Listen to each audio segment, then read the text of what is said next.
Hey Stoners, welcome to another edition of Sticks-n-Stones. I am your host, Brent Elrod, coming to you from the cozy confines here at the No Shoes Bar and Grill, deep in the heart of the Republic of Texas. Because it's close to Christmas, even here in Texas, the weather can be a little frightful outside, but the spirits inside are delightful.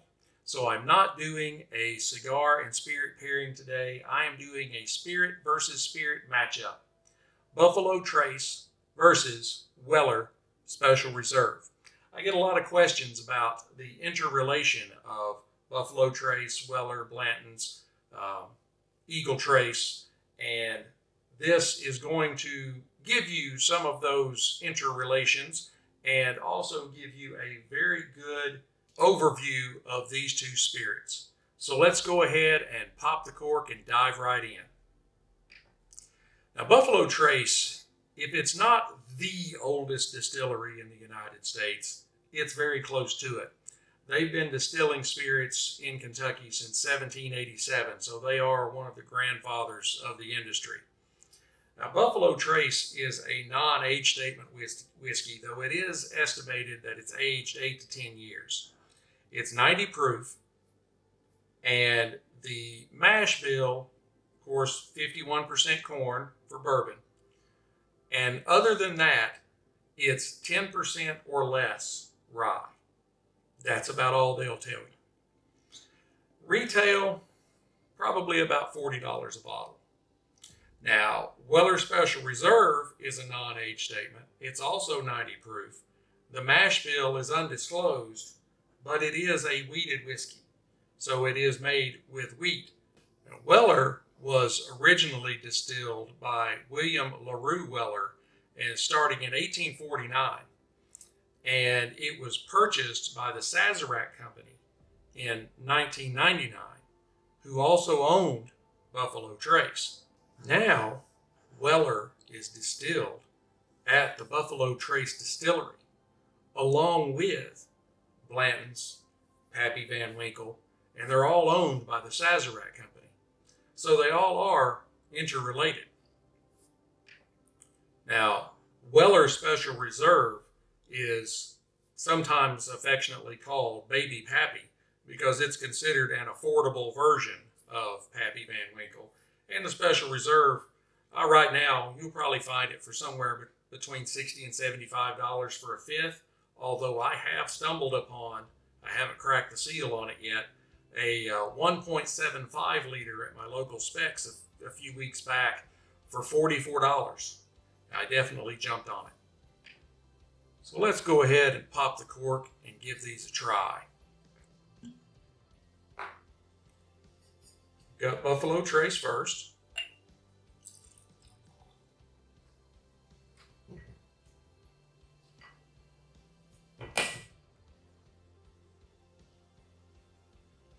Now, the Buffalo Trace has a beautiful, beautiful light golden color, maybe just a hint of red, of a reddish hue in it on the nose. It's simple and it's light, but it's kind of bursting forth with hints of vanilla and dark chocolate, a little bit of oak, maybe even some hints of caramel. It's not overpowering, but it's almost like a joyous rushing out of very subtle aromas. Now on the palate,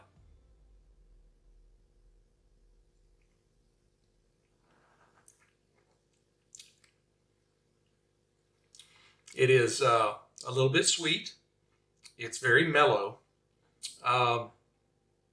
You get quite a bit of vanilla and a touch of spice. And let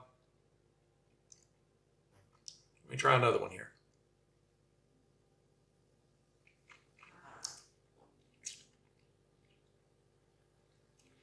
I think even some, maybe some hints of brown sugar. Now the finish is kind of short. But again, you're getting some more lingering vanilla, some oak, and a little pepper or spice.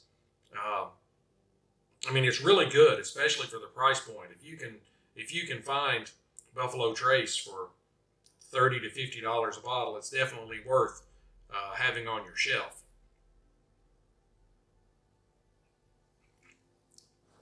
And it is excellent, just in a glass, no ice, no mixer.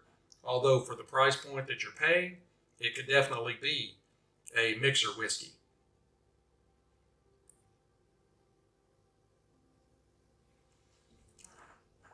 I do really enjoy Buffalo Trace. I mean, there's a reason why they have been doing it since before the 1800s, because they're really good at it.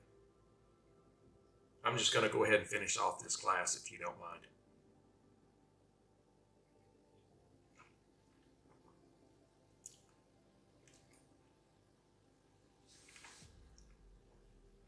Oh, very good. Very good. Now, get a little water, clean my palate.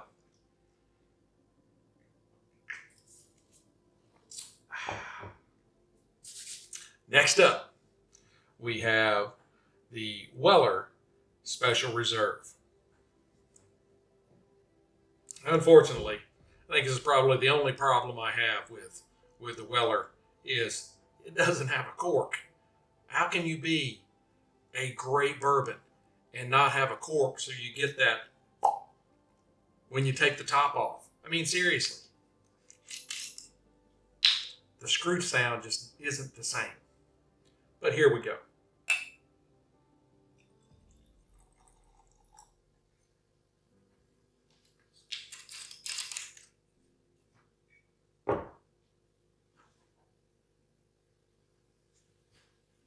Okay. Now, the Weller is a little darker than the Buffalo Trace, but not by a lot. It has a little bit deeper golden color and still just kind of a hint of a reddish copper color to it. Now on the nose,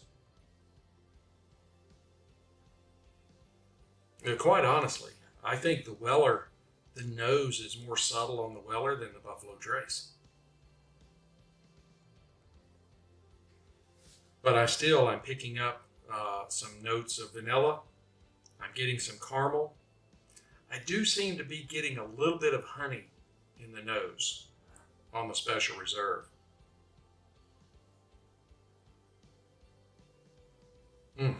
Okay, now on the palate.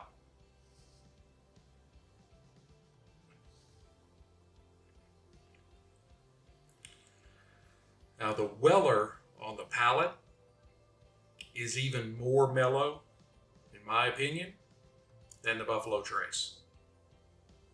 There's basically no spice to it at all. You get caramel, honey, just a very, very tiny bit of spice right on the edges of your tongue, just for a fleeting moment. I would really, and again, you're talking weeded to weeded, but I would compare it to a Maker's Mark.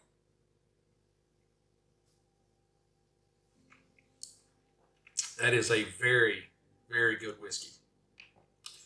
And the finish is very short, even shorter than the Buffalo Trace. It's very delicate. There's just a little bit of vanilla and some oak and caramel.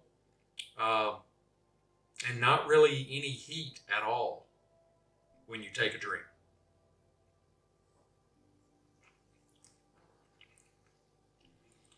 I mean, to me, I would think the Weller could be dangerous because you don't really feel like you're drinking a 90 proof spirit. Even though that may be low by some standards when you've got the 94s, 96s, and the well over 100s. But still, 90 proof will get the job done, especially if you don't realize what you're drinking. So, I would have to say that between these two, I do get some similarities with some caramel and vanilla and things of that vein. I also get some similarities in that they're both very subtle and very delicate. But I do believe that the Weller is better. It's, $25 or $30 a bottle more, so you would think it would be better. But to me, there's more enjoyment with less spice and less heat. That's taking nothing away from the Buffalo Trace. But just as far as sitting down with a glass, watching the fire burn, I think if I had both bottles sitting in front of me, I would probably reach for the Weller first.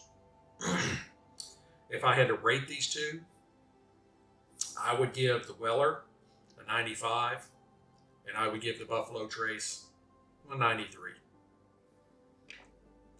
These are both very, very good whiskeys, and you definitely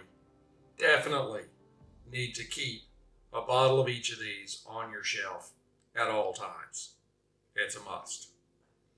I hope you have enjoyed this special version of Sticks-n-Stonez. I'll probably be trying to do some more of these during the winter when I can't get out back and smoke a cigar, but I thought this was just kind of a good way to kick off the Christmas season. If you're looking for gifts for somebody that drinks whiskey, smokes cigars, if you can find a bottle of Buffalo Trace or a bottle of Weller Special Reserve, make a great gift. And if you like certain radio hosts and you want to give them a gift for Christmas, hint, hint, you definitely would be good with sending this radio host a bottle of either of these. So, I hope you've enjoyed it. I've enjoyed doing it. I am trying out some new equipment here. I hope you've enjoyed it. I hope you've seen the difference in the audio quality. All right. I'm glad you like it. Be sure to be listening for the next episode. Be sure to hit like, subscribe, share, notify, all that kind of stuff. Ring the bells, blow all the whistles, all that, so that you know when I drop new content. Be sure to leave me comments. Let me know what you think. Give me your opinion of these two spirits. Am I completely wrong? Is Buffalo Trace so much better than Weller? And also, give me any ideas for what you would like to see. That would be a great inspiration for me, because I try to come up with new things that I haven't done before, but I may not be doing what you want. Let me know what you want. If there's specific spirits you want paired together, matched together, or there's a cigar and a spirit you want to see paired together, leave it in the comments. Send me a message. Let me know. I keep growing, and I only grow because you all follow me and you all watch and listen. So, until we get to be together again, keep your sticks dry, your stones cold, and have a Merry Christmas.